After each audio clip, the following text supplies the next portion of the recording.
Hello students, कैसे हैं आप सब लोग। आई होप आप सभी बहुत अच्छे होंगे।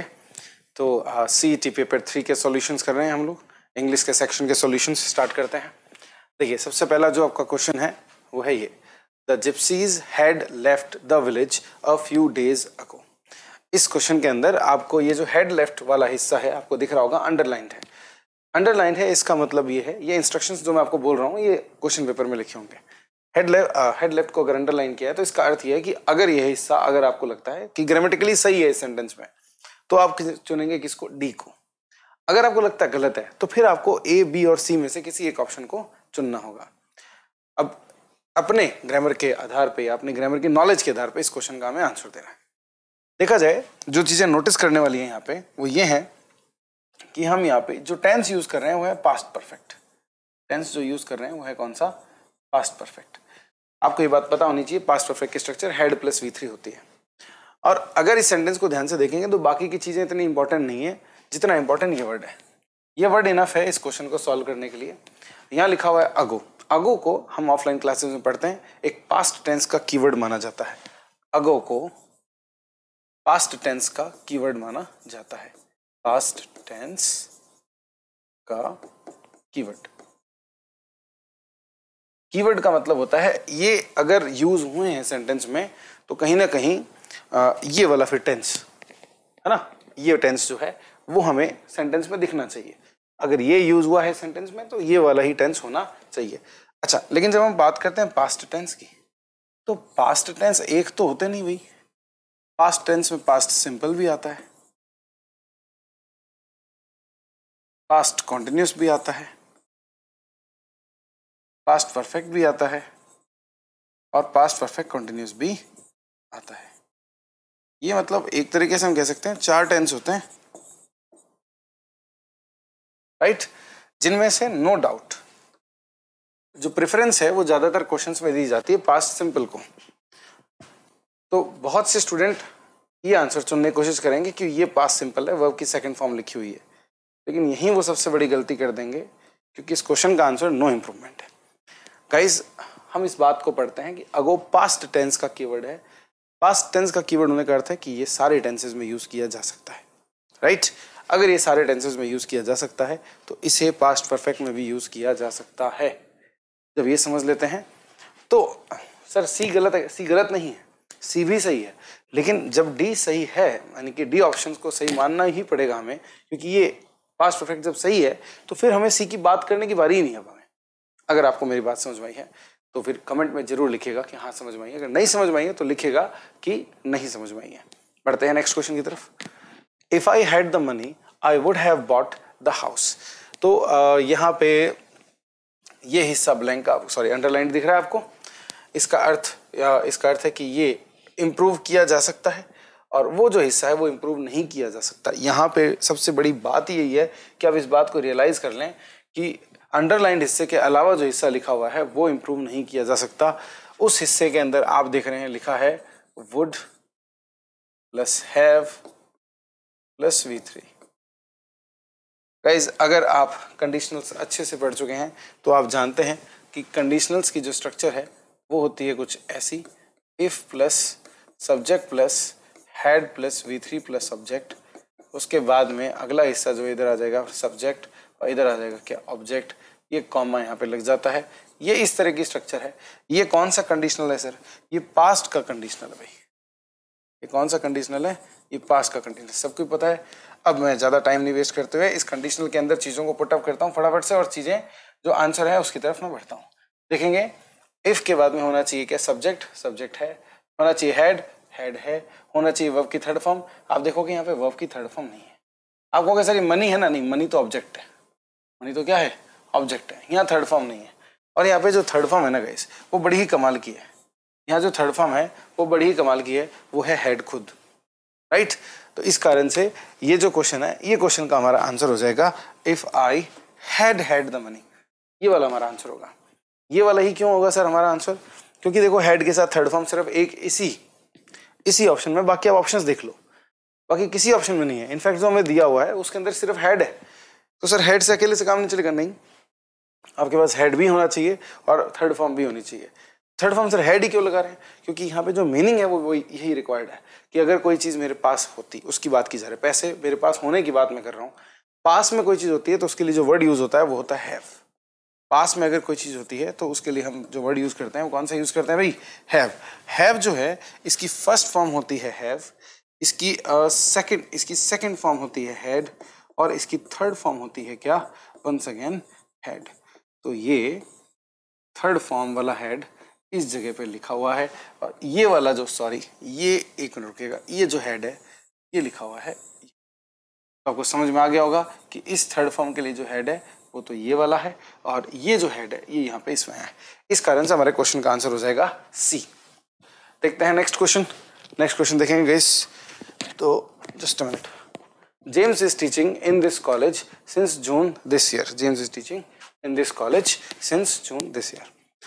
ओके, तो यहाँ पे जो नोटिस करने वाली बात है वो है ये कि जो टेंस यहाँ पे यूज हुआ है वो हुआ है प्रेजेंट कॉन्टिन्यूस। ध्यान दीजिएगा, टेंस है कौन सा? Present continuous. आप देखेंगे यहाँ पे लिखा हुआ है क्या? सिंस। सिंस अगर लिखा होता है तो क्या कॉन्टिन्यूस टेंस यूज हो सकता है? हम अपनी ऑफलाइन क्लासेस में बहुत अच्छे से स्टूडेंट्स को याद कराते हैं कि सिंस अगर आप देख रहे हैं और उसके बाद में कोई टाइम दिया यानी कि स्टार्टिंग पॉइंट दिया है तो आप याद कर लें किसी भी तरह का कॉन्टिन्यूस टेंस उसके लिए सही नहीं हो सकता। और इसे जब अपन को सुधारने की बारी आती है तो सबसे ज्यादा जो प्रेफर किया जाता है टेंस वो है प्रेजेंट परफेक्ट कॉन्टिन्यूस। अगर present perfect continuous, just minute, अगर प्रेजेंट परफेक्ट कॉन्टिन्यूस हमारा टेंस है तो इसका अर्थ है कि हमें चुनना होगा has have plus been plus ING को। ये देखो, ये दिख रहा है has have plus been plus ING, और ये दिख रहा है has plus been plus ING. इन दोनों में से एक को चुनना है। इसको चुनने के लिए आपको देखना होगा कि यहाँ क्या लिखा है। हमारे सेंटेंस का सब्जेक्ट है जेम्स। जेम्स में एंड में एस को देखकर आप गलती ना कीजिएगा, ये प्लूरल नहीं है, ये किसी का नाम है। अगर ये किसी का नाम है तो ये सिंगुलर है, और अगर ये सिंगुलर है तो इस क्वेश्चन का आंसर जो है वो हो जाएगा क्या? हैज। आप लोग बहुत अच्छे से याद करते हैं कि सिंगुलर सब्जेक्ट्स के साथ हैज आता है, प्लूरल सब्जेक्ट्स के साथ में हैव आता है। इसलिए हमारे क्वेश्चन का आंसर क्या हो जाएगा? ए। नेक्स्ट क्वेश्चन है he has left for London last night. इस क्वेश्चन में आप देख रहे हैं कि ये हिस्सा अंडरलाइंड है। ठीक, अंडरलाइंड हिस्सा जो है उसके बारे में क्या बातें हैं वो तो मैं पहले बहुत बार बता चुका हूं। आपको सीधा एक ही बात को देखना है कि यहाँ पे टेंस कौन सा है। टेंस है यहाँ पे प्रेजेंट परफेक्ट। टेंस है कौन सा? Present perfect. जिस बात पे ध्यान देना है, जो कीवर्ड है इस क्वेश्चन में जो हेल्प करने वाला वर्ड है वो कौन सा है? Last night. लास्ट नाइट भी पास्ट टेंस का कीवर्ड होता है, और ये जो चीज लिखी हुई है ये तो प्रेजेंट परफेक्ट में है। हम पास्ट टेंस को ढूंढेंगे। जब हम पास्ट टेंस को ढूंढते हैं तो ये है V2 यानी कि पास्ट सिंपल, ये है हेड प्लस V3 यानी कि पास्ट परफेक्ट, और ये है पास्ट कॉन्टिन्यूस। ये तो तीनों ही पास्ट है सर, फिर किसको चुने? तो आपको अगर याद है तो मैंने पीछे भी थोड़ी देर पहले बताया था आपको, ये देखो, ज्यादा पीछे नहीं जाना है, सिर्फ फर्स्ट क्वेश्चन ही तो था। मैंने आपको बताया था कि अगर पास्ट टेंस के कीवर्ड को यूज करते हो चारों टेंस आ सकते हैं, लेकिन प्रेफरेंस किसे दी जाती है? पास्ट सिंपल को प्रेफरेंस दी जाती है। इस कारण से हमारे क्वेश्चन का आंसर क्या हो जाएगा? लेफ्ट। राइट सर, ये तो पास्ट टेंस के कीवर्ड के लिए पहले क्वेश्चन में हमने पास्ट परफेक्ट को सही कराया, और इस क्वेश्चन में हम पास्ट सिंपल को सही करा रहे हैं। नहीं, उसमें हमें पास्ट परफेक्ट चुनने के बाद पास्ट सिंपल चुनने का मौका नहीं दिया गया था। अगर वो है पहले से ही सही है तो उसको गलत नहीं किया जाएगा, उसको इंप्रूव नहीं किया जाएगा। क्वेश्चन के टाइप को समझें। यहाँ क्वेश्चन की डिफिकल्टी, एप्टीट्यूड की जो है वो प्रॉब्लम हो सकती है, वो कमी हो सकती है, लेकिन अगर सही तरीके से समझोगे तो फिर गलती की गुंजाइश नहीं है। चलिए देखते हैं next question. We did not see this movie yet. यहाँ पे फिर से मैं कहूंगा कि आप टेंस पे ध्यान दें। वही अंडरलाइंड जो पार्ट है वो एक टेंस है, और टेंस के तौर पे ये जो डिड नॉट सी लिखा है ये आपका पास्ट सिंपल का स्ट्रक्चर है गाइस। ये पास्ट सिंपल का स्ट्रक्चर है, और आप देख रहे हैं यहाँ पे लिखा हुआ है क्या? येट। और ये जो येट है, ये ब्यूटीफुल वर्ड येट होता है परफेक्ट टेंस का कीवर्ड। परफेक्ट टेंस का कीवर्ड। एंड व्हेन आई से परफेक्ट टेंस, फिर से ध्यान से सुनिएगा, परफेक्ट टेंस, तो परफेक्ट टेंस कितने होते हैं? प्रेजेंट परफेक्ट होता है, पास्ट परफेक्ट होता है, फ्यूचर परफेक्ट होता है, ये 3 टेंस होते हैं। अब अगर इनमें से किसी एक को चुनना हो तो ऑप्शंस की तरफ देखोगे तो आपको देखो आंसर मिलेगा। ये है पास्ट परफेक्ट, ये है प्रेजेंट परफेक्ट, ये है आपका वंस अगेन प्रेजेंट परफेक्ट। तो देखिए ये पास्ट परफेक्ट है, ये प्रेजेंट परफेक्ट है, और ये प्रेजेंट परफेक्ट का ही क्या है, नेगेटिव वर्जन है। ठीक है, तो इनमें से किसको चुना जाए, क्योंकि देखो परफेक्ट टेंस का कीवर्ड है, तो पास्ट सिंपल तो गलत हो चुका है, पास्ट सिंपल तो गलत हो चुका है, यानी कि हमें इनमें से किसी एक को चुनना है। अगली बात में देखो, एक बार मैं खत्म करता हूं, येट जो होता है, येट जो होता है डियर स्टूडेंट्स, ये होता है एक नॉन असर्टिव वर्ड। क्या होता है ये, एक नॉन असर्टिव वर्ड। अगर सिंपल लैंग्वेज में बोलूं तो भैया ये नॉट वाले सेंटेंस में आना प्रेफर करता है, ये पॉजिटिव सेंटेंसेस में नहीं आता, और नॉट वाला ही हमारा सेंटेंस भी है। और येट अगर लिखा है तो हम कौन से वाले ऑप्शन को चुनेंगे, असर्टिव को चुन पाएंगे क्या, ये दोनों असर्टिव हैं, ये दोनों क्या हैं, असर्टिव हैं, तो इसलिए ये हमारे आंसर्स नहीं हो सकते। क्वेश्चन का आंसर हो जाएगा क्या, बी। इतने आराम से करना है। देखो नेक्स्ट क्वेश्चन, 6th क्वेश्चन है, you would have succeeded if you acted upon my advice.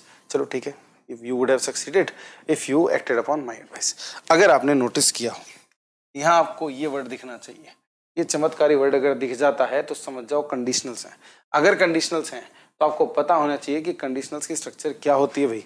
Conditionals की स्ट्रक्चर जो है उसमें आप देखते हैं वुड प्लस है प्लस V3, ये तो फिक्स्ड है, क्योंकि अंडरलाइंड नहीं है, अंडरलाइंड नहीं है मतलब ये पार्ट बिल्कुल सही है। अगर ये पार्ट बिल्कुल सही है, वुड प्लस है प्लस V3, तो आपको पता होना चाहिए इफ के बाद में, अभी पीछे डिस्कस किया अपन ने, इफ के बाद में यहाँ पे क्या होना चाहिए, subject plus head plus V3 होना चाहिए।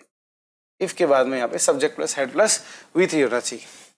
सब्जेक्ट है, ये वर्ब की थर्ड फॉर्म जरूर दिख रही है, हेड प्लस V3 नहीं दिख रहा है, हमको चाहिए क्या, हेड प्लस V3। ये एक, ये नहीं है, ये 2 नहीं है, ये भी नहीं है।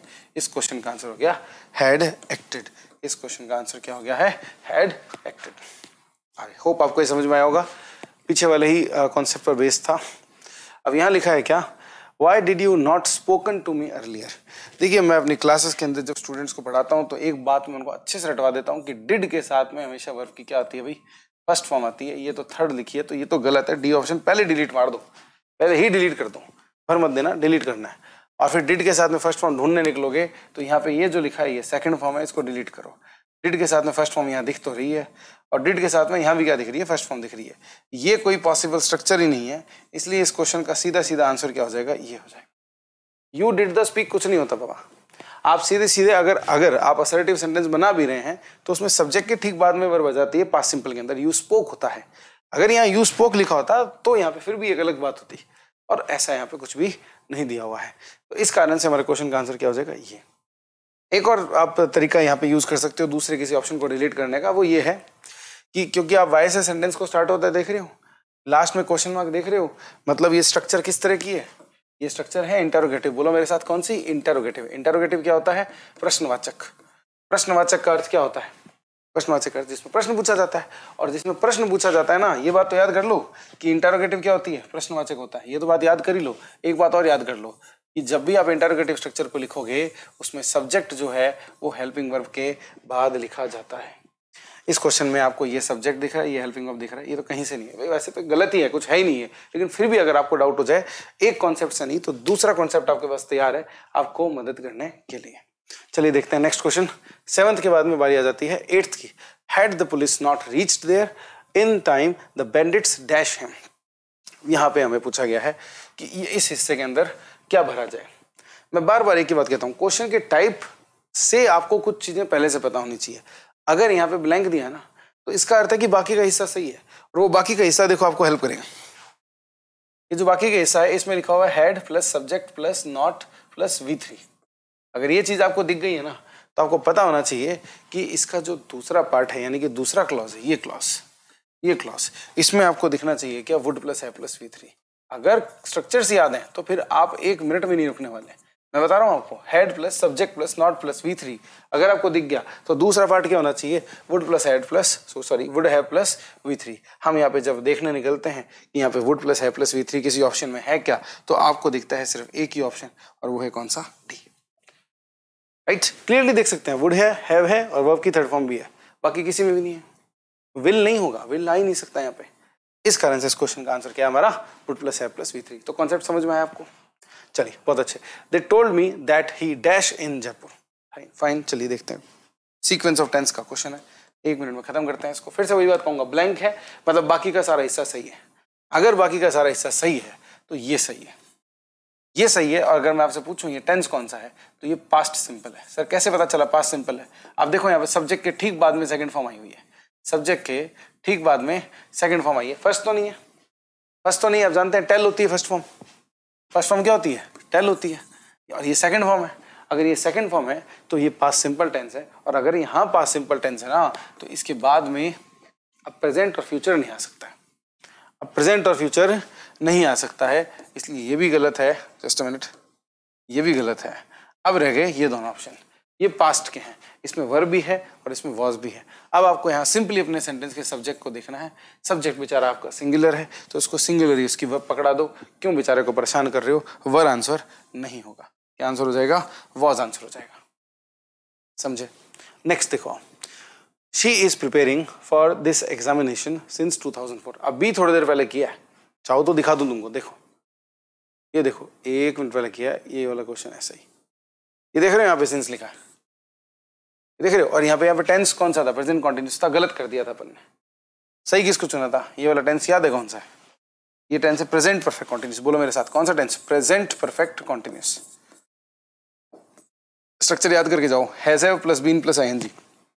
ढूंढो और लगाओ, has have plus been plus ING, has have plus been plus ING, has have plus been plus ING. ठीक है, ये हो गया तुम्हारा गलत, ये हो गया तुम्हारा has have plus been plus has have plus been plus ING. ये क्वेश्चन का आंसर इतना ही सिंपल तरीके से होता है। अगर आपको चीजें टिप्स पे याद हैं तो फटाक से 5 सेकंड के अंदर question done.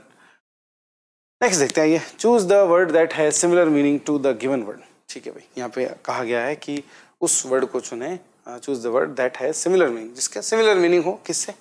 To the given word, जो वर्ड हमें दिया गया है। तो जो वर्ड हमें दिया गया है वो है कौन सा भाई? वेरी। जो वर्ड हमें दिया गया है कौन सा है? वेरी।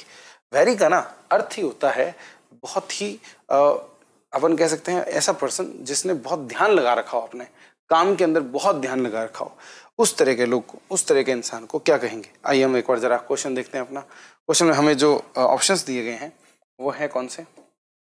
एक ऑप्शन दिया है परफेक्ट। परफेक्ट का अर्थ होता है जिसमें कोई कमी ना हो, कमी वगैरह की बात नहीं हो रही है, परफेक्ट का यहाँ पे कोई सेंस नहीं बनता। फिर है इंटेरोगेशन। इंटेरोगेशन का अर्थ पूछताछ होता है, इसका कोई मतलब ही नहीं है। कॉशियस का अर्थ होता है सावधान। कॉशियस का अर्थ क्या होता है? सावधान, राइट। और हीडलेस, हीडलेस का अर्थ क्या होता है? हीडलेस का अर्थ होता है केयरलेस। केयरलेस का मतलब तो जानते ही, लापरवाह। तो लापरवाह के लिए 2 वर्ड आते हैं अब आपको, तो भाई इस क्वेश्चन का आंसर क्या हो जाएगा इनमें से? Of course what? कॉशियस। जो अपने काम पे पूरा ध्यान दे रहा है वो सावधान ही होगा, नॉर्मल सी बात है। तो ध्यान रखें, जो अपने काम पे बहुत अच्छे से ध्यान देता हुआ है उससे अपन क्या बोलते हैं? सावधान या फिर वेरी, राइट। चलिए देखते हैं नेक्स्ट क्वेश्चन। अगला वर्ड है यहाँ पे माइन्यूट। अगला वर्ड है क्या? माइन्यूट। पहली बात तो ये मिनट नहीं, ये माइन्यूट है, ठीक है। मिनट की भी स्पेलिंग यही होती है, इसलिए स्टूडेंट कंफ्यूज हो जाता है, फिर वो देखते हैं यहाँ पे कोई घड़ी वाला कुछ दे रखा होगा। नहीं, ऐसी कोई बात नहीं है। डिमिनिटिव, डिमिनिटिव का अर्थ भी क्या होता है? छोटा। डिमिनिटिव का अर्थ क्या होता है? छोटा। वैसे माइन्यूट का अर्थ बता दूं, इसका अर्थ भी छोटा होता है। बात तो वैसे खत्म हो गई है, बात तो वैसे खत्म, लेकिन फिर भी थोड़ा सा ज्ञान। और लार्ज का अर्थ बड़ा होता है, आप भी जानते हो, छोटा सा बहुत नॉर्मल सा वर्ड है। डेडिकेट का अर्थ होता है समर्पित करना। डेडिकेट का अर्थ होता है समर्पित होना या समर्पित करना। और उसके बाद में हम्बल है, हम्बल का शालीन होता है भाई। शालीन, जिसका व्यवहार बहुत अच्छा हो, जिसे बहुत अच्छे से व्यवहार करना हो आता हो, उसे हम हम्बल कहते हैं। तो इस कारण हमारे क्वेश्चन का आंसर हो जाएगा डिमिनिटिव। उसका अर्थ भी छोटा, बिल्कुल छोटा सा होता है कुछ। मिटिगेट अपना अगला वर्ड है। वर्ड है अगला कौन सा? मिटिगेट।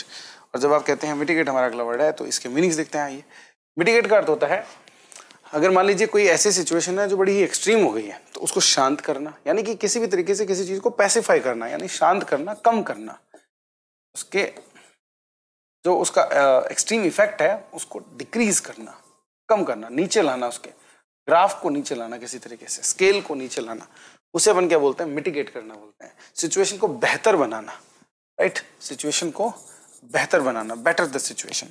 चलिए अपन फटाफट से जो बाकी के वर्ड्स हैं उनका मीनिंग देख लेते हैं। जो बाकी वर्ड आपको दिया हुआ है, पहला दिया हुआ है एल्ट्रुइस्ट। ये भाई एल्ट्रुइस्ट वो होते हैं जो मानव का भला करना पसंद करते हैं, राइट। हम कह सकते हैं कह सकते हैं एल्ट्रिस्ट के लिए who does the welfare work for others, दूसरों की हेल्प या दूसरों की मदद करने वाला, आप ऐसे कह सकते हैं, दूसरों की मदद करने वाला। लॉयल का अर्थ ईमानदार होता है भाई। लॉयल का अर्थ क्या होता है? ईमानदार होता है। बहुत सिंपल सा वर्ड है। लॉयल का अर्थ क्या होता है? ईमानदार। एलिवेट का अर्थ होता है डिक्रीज, यानी कि किसी स्थिति में किसी जो भी चीज बहुत बड़ी हुई है उसको शांत करना, शांत करना, पैसिफाई करना। राइट, हमें सिमिलर मीनिंग ही पूछा गया है। सिमिलर मीनिंग पूछा गया तो हमें मिल तो चुका है वैसे, फिर भी डिफर का मीनिंग ले लो। डिफर का मतलब होता है मतभेद होना, मतभेद होना, या मतों में भेद भी नहीं कहूंगा मैं यहाँ पे, लेकिन हाँ अगर आपका मत किसी से अलग है तो उसके लिए अपन डिफर वर्ड का यूज करते हैं। तो जब ये बात क्लियर हो जाती है तो देखते हैं अगला क्वेश्चन। हमारे क्वेश्चन का आंसर क्या है? एलिविएट है। नेक्स्ट क्वेश्चन देख रहे हैं, आइए। इस बार ध्यान दें कि लिखा है choose the word that has opposite meaning. कई बार क्या होता है सिनोनिम एंटोनिम्स में ये गलती कर देते हैं हम, सिनोनिम करते करते अचानक से एक ऑपोजिट वाला जाता है, हमको लगता है ऑपोजिट है, फिर मतलब हमको लगता है वही सिनोनिम ही है। ये गलती नहीं करनी हमें। तो वर्ड जो आपको दिया हुआ है वर्ड जो आपको दिया गया है वो है आपका कौन सा? डिके।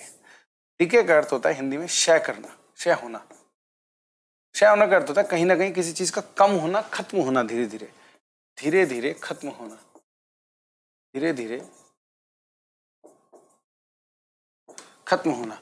अब डिकम्पोज का भी यही एग्जैक्ट अर्थ होता है। डिकम्पोज का क्या अर्थ होता है भाई? यही अर्थ होता है, सेम मीनिंग। उसके बाद में आगे अगला वर्ड देखोगे दिया हुआ है डर्थ। डर्थ का अर्थ कमी होता है भाई। डर्थ का अर्थ क्या होता है? कमी। भाई ए ऑप्शन तो डिलीट हो गया ना, ए ऑप्शन तो डिलीट हो गया, बी ऑप्शन फिर भी थोड़ा सा मिलता जुलता लग रहा है तो एक बार के रुकते हैं, वैसे सेम मीनिंग है, अपन को तो ऑपोजिट चाहिए।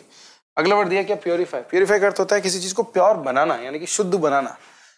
राइट, क्या होता है इसका अर्थ? शुद्ध बनाना, शुद्ध करना या शुद्धि करना, किसी चीज को शुद्ध बनाना या शुद्ध करना, साफ करना।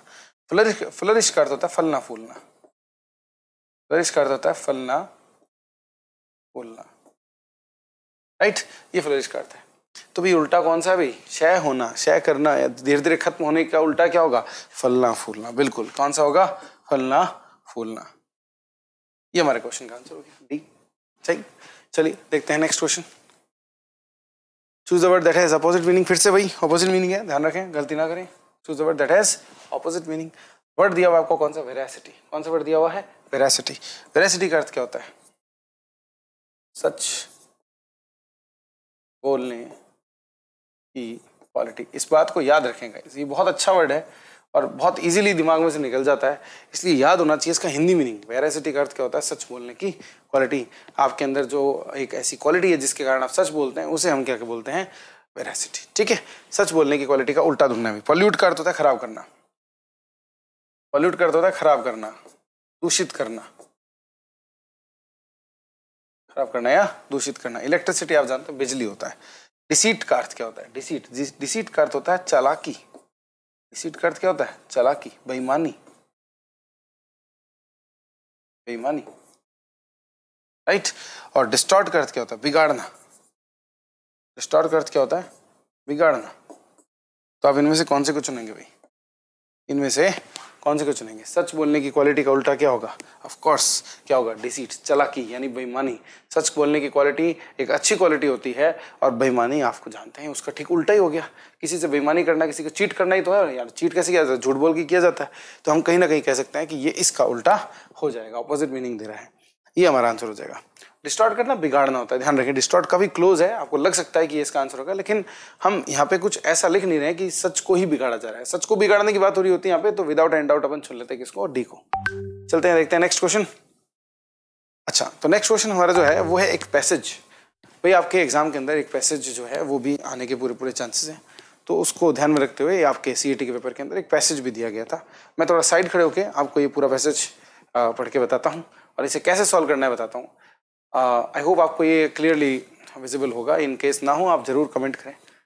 देखिए, जब भी पैसेज का क्वेश्चन आता है आपको जो पहला काम करना चाहिए वो है ये कि आपको टाइम नहीं वेस्ट करना है, क्योंकि इसमें टाइम बहुत वेस्ट हो जाता है।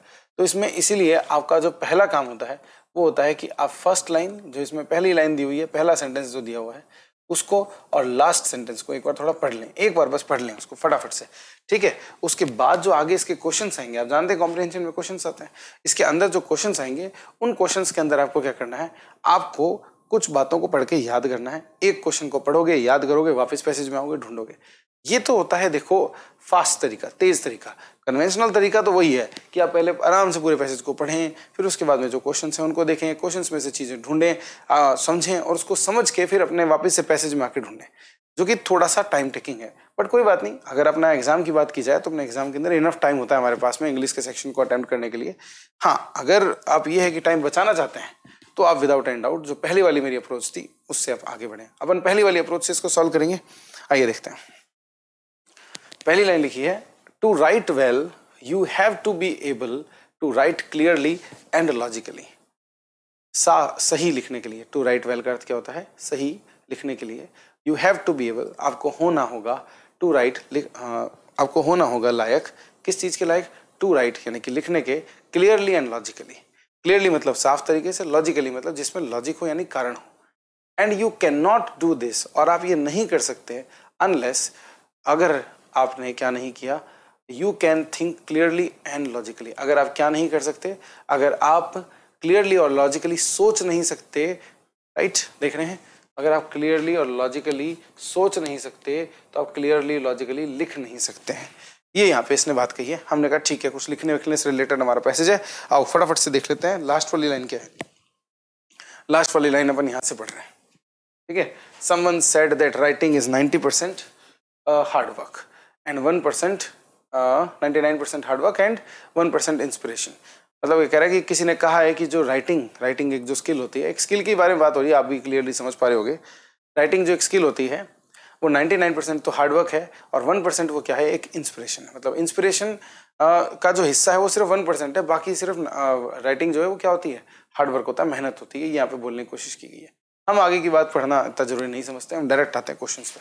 देखिए तो क्वेश्चन क्या लिखा है, टू राइट वेल, अच्छा लिखने के लिए एक पर्सन को क्या ट्रेन करना चाहिए अपने अंदर, है ना, मस्ट ट्रेन हिमसेल्फ इन, किस चीज में उसको ट्रेन करना चाहिए, sorry, dealing with a difficult problem, उसको इस चीज को लेकर भाई अपने आप को ट्रेन करना चाहिए कि वो किसी डिफिकल्ट प्रॉब्लम के साथ में डील करे, यानी कि उसको फेस करे, यानी सामना करे।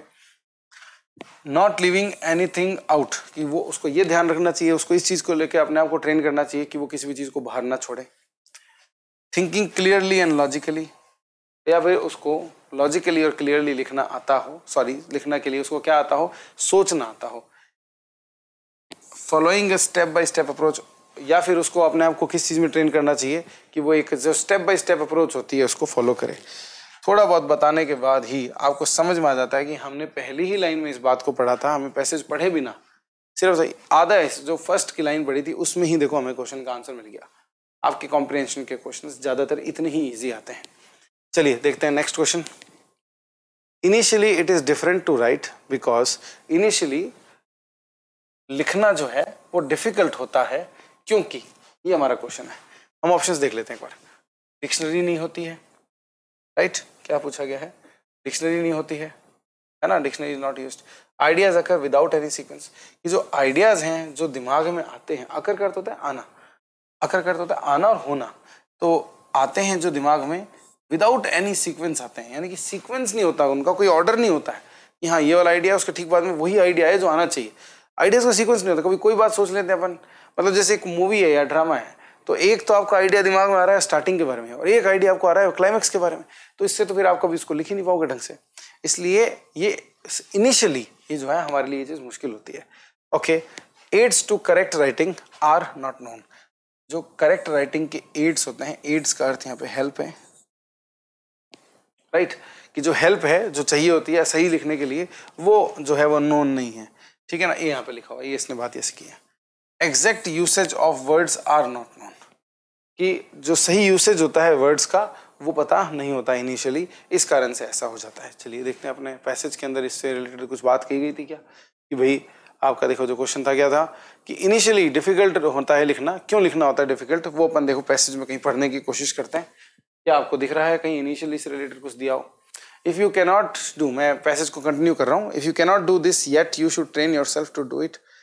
by taking particular problems or following them though point by point to a solution without leaving anything out, without avoiding any difficulties that you meet. लिखा है कि if you cannot do this, अगर आप ऐसा नहीं कर सकते, मतलब सोच नहीं सकते, सोचने वाली बात हुई थी ना पीछे, you should train yourself, आपको ट्रेन करना चाहिए to do it, इस काम को करने का, by taking particular problems, आपको पर्टिकुलर प्रॉब्लम्स उठानी चाहिए और उनको फिर क्या है धीरे धीरे प्रैक्टिस करना चाहिए, उनका सॉल्यूशन ढूंढना चाहिए ताकि आप क्लियरली और लॉजिकली सोच पाएं, एंड फॉलोइंग देम थ्रू, और फिर उनसे आगे बढ़ते जाएं आप, पॉइंट बाय पॉइंट, पॉइंट से पॉइंट बढ़ते जाएं टू अ सॉल्यूशन, ताकि आप सॉल्यूशन तक पहुंच पाए. ये जो प्रॉब्लम की बात हुई थी यहाँ पे, उसी के सॉल्यूशन की बात हो गई यहाँ पे भाई. विदाउट लिविंग एनीथिंग, बिना कुछ पीछे छोड़े, and without avoiding any difficulties that you meet, और बिना ही किसी चीज की डिफिकल्टी, किसी तरह की जो डिफिकल्टीज है उनको अवॉइड करते हुए, मतलब आप उन्हें फेस करें ना, ये इसने बोला है. अच्छा, ये डिफिकल्टी टाइप का कुछ आया तो था ऑप्शन में, लेकिन आप भूले ना, बात हुई थी कि अगर स्टार्ट में इनिशियली क्या डिफिकल्टी होती है, तो अभी तक ऐसे कुछ आया नहीं है, हम देखते हैं आगे मिलेगा क्या. At first you find clear step by step thought very difficult. ये लो, ये खत्म ही हो गया, ये इस सेंटेंस से बात पूरी खत्म हो जाती है. एट फर्स्ट मतलब स्टार्ट में, जो पहला आपका तरीका है, इनिशियली जब आप काम करते हैं. You find clear step by step thought very difficult, कि आपको मिलती है क्लियर और step by step thought, clear और स्टेप बाय स्टेप जो थॉट है वो आपको बड़ी ही डिफिकल्ट तरीके से मिलती है, यानी कि ना के बराबर अपन कह सकते हैं, मिलती ही नहीं है. और ये देखो यहीं पर ये पूछा गया था, initially it is difficult to write because, difficult होता है लिखना क्योंकि आइडियाज जो हैं वो किसी सीक्वेंस में हमको नहीं मिलते हैं. यही तो बात लिखी गई है यहाँ पे, है ना, कि जो स्टेप बाय स्टेप है थॉट वो नहीं मिलती है, स्टेप बाय स्टेप नहीं मिल रही है, क्लियर और स्टेप बाय स्टेप जो थॉट जो है वो नहीं मिलती है.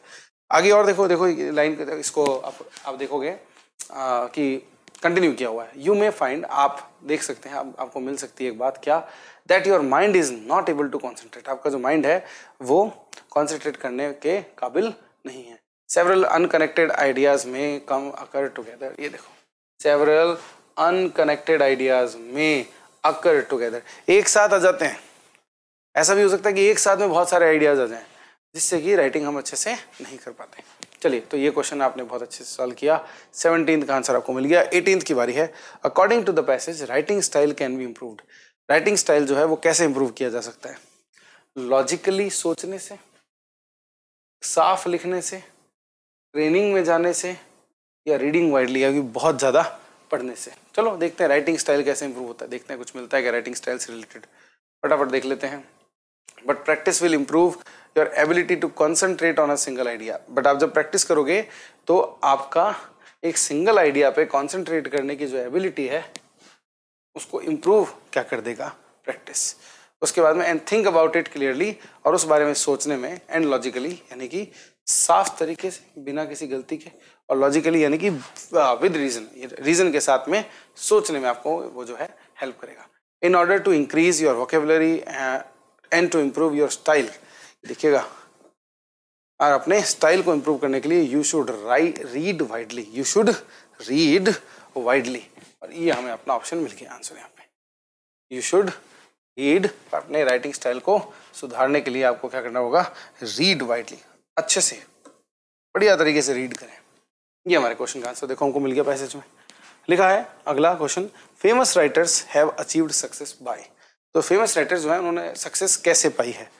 Using their linguistic resources properly, अपने लिंग्विस्टिक रिसोर्सेज को प्रॉपरली यूज करके. भाई जो लिंग्विस्टिक यानी कि लैंग्वेज से रिलेटेड, भाषा से संबंधित जो भी रिसोर्सेज होते हैं उनको अच्छे से यूज करने से वो फेमस राइटर्स जो है उन्होंने अचीव की है सक्सेस. या डिसिप्लिनिंग देयर स्किल्स, यानी कि जो उनकी स्किल है, यानी कि लिख पाना जो उनकी स्किल है उसको डिसिप्लिन करना. स्किल को डिसिप्लिन तो कैसे ही किया जाएगा, लेकिन चलिए फिर भी लिखा तो है तो अपन ने एक बार के लिए मान लिया. फॉलोइंग ओनली वन आइडिया, किसी एक ही आइडिया को फॉलो करके क्या मिलता है उनको? सक्सेस मिलती है. ऐसा है वेटिंग फॉर इंस्पिरेशन, या फिर इंस्पिरेशन का वेट करने से उनको सक्सेस मिलती है. ये 3-4 बातें यहाँ पे कही गई हैं, हम एक बार फटाफट से देखते हैं, ढूंढते हैं. चलिए यहाँ तक तो पढ़ ही लिया था, तो इसका आगे पढ़ लेते हैं आगे जल्दी से. मैं थोड़ा सा स्क्रीन से हटता हूँ, आप देखिएगा साथ साथ में पढ़िएगा. ऑलवेज रिमेंबर, जो नीचे पैराग्राफ है यहाँ से पढ़ रहे हैं हम. ऑलवेज रिमेंबर, हमेशा याद रखें, that regular and frequent practice is necessary. Regular का अर्थ होता है नियमित, फ्रीक्वेंट का अर्थ होता है बार बार होने वाला. तो रेगुलर और फ्रीक्वेंट प्रैक्टिस जो है वो नेसेसरी है, यानी कि जरूरी है। नेसेसरी का अर्थ क्या होता है? जरूरी। If you want to learn, अगर आप सीखना चाहते हैं, टू राइट वेल, अच्छे से लिखना, it is no good waiting, क्या लिखा है आगे? It is no good waiting, कोई फायदा नहीं है वेट करने का, अनटिल, जब तक यू हैव एन इंस्पिरेशन, जब तक आपके पास कोई इंस्पिरेशन नहीं होती। ये कह रहा है कि अगर इंस्पिरेशन नहीं है तो भी आपको वेट नहीं करना चाहिए। ये बोल रहा है कि वेट करने का कोई मतलब नहीं है अगर आपको इंस्पिरेशन नहीं मिल रही है तो, बिफोर यू राइट, मतलब लिखने से पहले।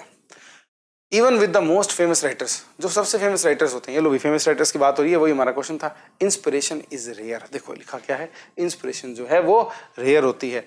और अगर पहली वाली लाइन याद है जो पढ़ के याद की थी, वो देख लो, यही लिखी है कि भाई समवन सेड दैट, किसी ने कहा है कि राइटिंग जो है वो 99% हार्डवर्क है और 1% इंस्पिरेशन है। यानी इंस्पिरेशन को तो हटा दो, डिलीट ही कर दो, इंस्पिरेशन को तो डिलीट ही कर दो भाई हमारे क्वेश्चन के आंसर से। ये किसी हाल में नहीं होने वाला, क्योंकि इंस्पिरेशन का वेट नहीं करना है, यही तो उसने बोला है। फिर बाकी का इसने फेमस राइटर्स के बारे में ऐसा सीधे क्लियरली नहीं बताया कि भाई एक आइडिया को फॉलो करने से फेमस हुए हैं, अपनी स्किल को डिसिप्लिन करने से फेमस हुए हैं, या फिर अपनी जो लिंग्विस्टिक स्किल्स हैं, सॉरी लिंग्विस्टिक रिसोर्सेज हैं, उनको प्रॉपरली यूज करने से फेमस हुए हैं। अब अगर ध्यान से देखेंगे तो उनके बारे में जो बात की गई है फेमस राइटर्स के बारे में, फिर से देख लीजिए, just a minute, famous writers के बारे में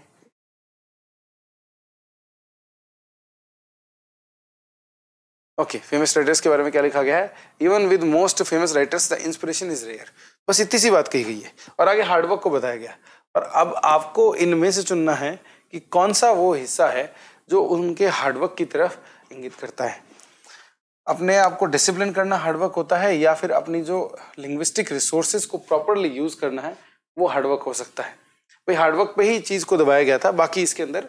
और दूसरा ऑप्शन को देखोगे, फॉलोइंग वन आइडिया, तो बिल्कुल भी हार्डवर्क नहीं होता, राइट। यानी कि हम कह सकते हैं कि इस क्वेश्चन का आंसर कहीं ना कहीं क्लोज करता है, क्लोज इन करता है ए पे, राइट। अपने लिंग्विस्टिक रिसोर्सेज को यूज करने से ही क्या है भाई, राइटर जो है वो अचीव करते हैं सक्सेस, और उनको कुछ नहीं करना होता। अपने आप को सही तरीके से आगे बढ़ाना, सही रिसोर्सेज को यूज करने से जो फेमस राइटर्स है वो सक्सेस पा लेते हैं। फिर देखते हैं next question, all the following words mean, ये सारे वर्ड्स जो हैं वो एग्जैक्ट मीन करते हैं एक्सेप्ट को छोड़कर। किसको छोड़ के? मतलब समझ गए आप कि 4 वर्ड दिए, 4 में से 3 वर्ड का मतलब तो एग्जैक्ट होगा, एक का नहीं होगा। तो ज्यादा भाई आपको जो है बताने की जरूरत नहीं है। इस क्वेश्चन का बहुत इजी सा आंसर है, इसका आंसर है ये इरेक्ट। इरेक्ट का अर्थ होता है किसी चीज को तान देना, मतलब खड़ा कर देना सामने उसको।